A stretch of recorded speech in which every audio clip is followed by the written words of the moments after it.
Hey crafty people, it's Tasha here for Heffy Doodle. Today I'm sharing a fun way to use our stitched leaves background die. We're going to take the stitched and run with it. So I've got the stitched leaves background die itself, Mischief Makers, stamps and dies.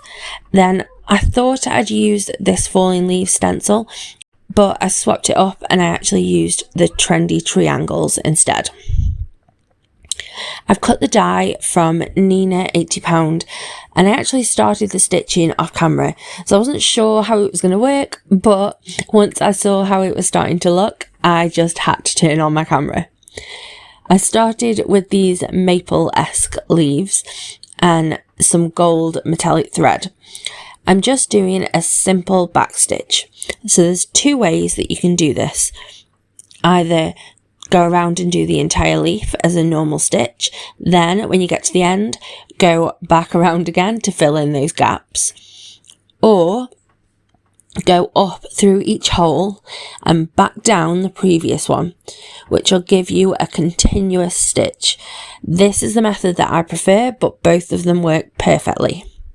So the die itself cuts a kind of dashed line, which mimics stitching, but if you use a thin needle and thread, you can push your needle up and down through those dashed lines in the same way you would a hole that you'd get in like a traditional stitching die. You do need to be careful not to pull the thread too tight though, as it could rip the cardstock. As you can see from the back, I just went from one leaf straight to the next, and anytime I needed to secure the end of the thread, I used some super strong double-sided adhesive. Just make sure that you burnish that down well onto the thread, just to be sure that it's got a really good grip, and don't cover any of the back of the leaves with tape. Now I'm moving on to the classic leaf shaped ones, and I've swapped to some thin metallic green thread that I've had in my stash forever. I'm doing a different pattern with this one, but I'm still using that same backstitch technique. So I'm going from the center out to the edge and then back through the center and out to the other side. I used each center hole that I made 3 or 4 times, then moved on to the next one up along that center line as I moved further up the leaf. I finished it up with a simple backstitch around the outside just to finish it off nice. After those, I moved on to the last type of leaf and I used a different gold thread for those. Now, I cheated a little because I love how it looked, but I didn't want to spend the time that was necessary to do the entire panel. So, I'm going to make it a peekaboo panel. I even did just half of that one green leaf because I knew the other half would be hidden.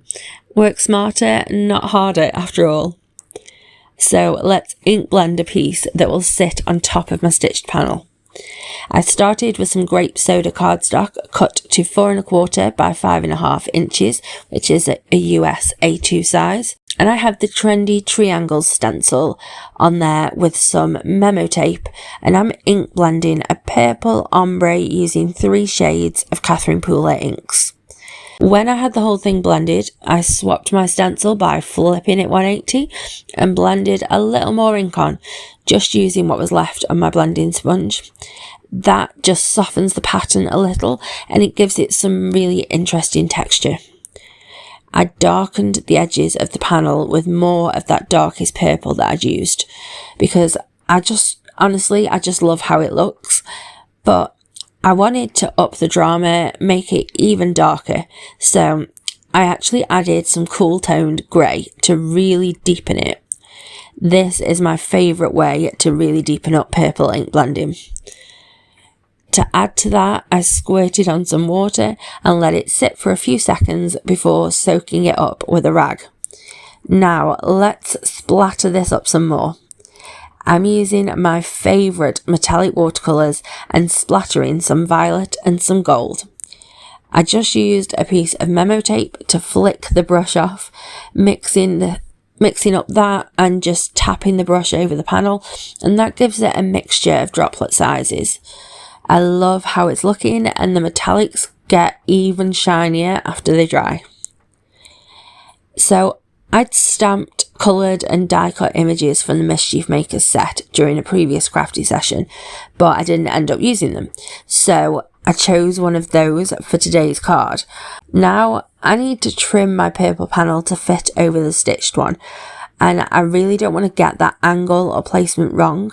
So I made a little bit of a kind of a jig with some memo tape.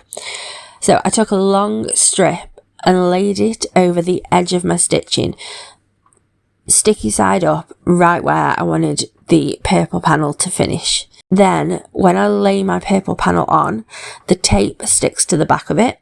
I lifted that up and used that tape as a guide. I can cut the panel exactly where I need to first time. Like I said, smarter not harder. Now my panels are cut and ready to go, I can just use strong liquid glue to adhere them together.